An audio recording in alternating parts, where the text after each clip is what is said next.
ఆంధ్రప్రదేశ్ రాష్ట్ర శాసన మండలి ఉమ్మడి తూర్పు పశ్చిమ గోదావరి ఉపాధ్యాయ నియోజకవర్గ ఎన్నికల నిర్వహణ నిమిత్తం ఉపాధ్యాయ ఓటర్ల నవీకృత జాబితా రూపకల్పనకు ఎన్నికల కమిషన్ జారీ చేసిన షెడ్యూల్ ప్రకారం చర్యలు చేపట్టాలని కాకినాడ రెవెన్యూ డివిజన్ అధికారి ఇట్ల కిషోర్ అధికారులను ఆదేశించారు. కాకినాడ ఉమ్మడి తూర్పు గోదావరి జిల్లా ప్రజా పరిషత్ సమావేశ మందిరంలో ఉపాధ్యాయ ఓటర్ల నమోదు ప్రక్రియపై కాకినాడ ఆర్డీఓ ఇట్ల కిషోర్ అన్ని మండలాల తహసీల్దార్లు, ఎంపీడీఓలు, ఎంఈఓలు, ఉపాధ్యాయ యూనియన్ల ప్రతినిధులతో సమావేశం నిర్వహించారు.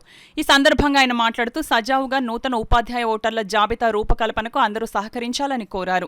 అర్హులైన ఉపాధ్యాయులందరికీ ఓటరు నమోదు చేసుకునేందుకు ఏఈఆర్ఓలు అవకాశం కల్పించాలని, అనర్హులు ఎట్టి పరిస్థితుల్లోనూ జాబితాలో నమోదు కాకుండా అప్రమత్తంగా వ్యవహరించాలన్నారు. అందిన ప్రతి క్లెయిమ్ అభ్యంతరాన్ని ఎంపీడీఓ, మున్సిపల్ కమిషనర్ కార్యాలయంలో ప్రత్యేక రిజిస్టర్లో నమోదు చేయాలని ఆయన సూచించారు.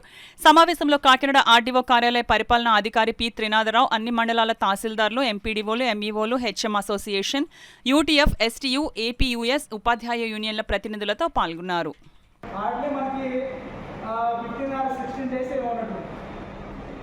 కాబట్టి దయచేసి అర్థం చేసుకొని మళ్ళీ మాకు రాలేదు అన్నట్టు కాకుండా యూనియన్ లీడర్స్ ఎందుకు పిలిచామంటే స్టేట్లో ఏ యూనియన్ లీడర్స్ లేనంత యాక్టివ్ ఉంటారు టీచర్ యూనియన్ లీడర్స్. సో అందుకని మిమ్మల్ని పిలిపించాను.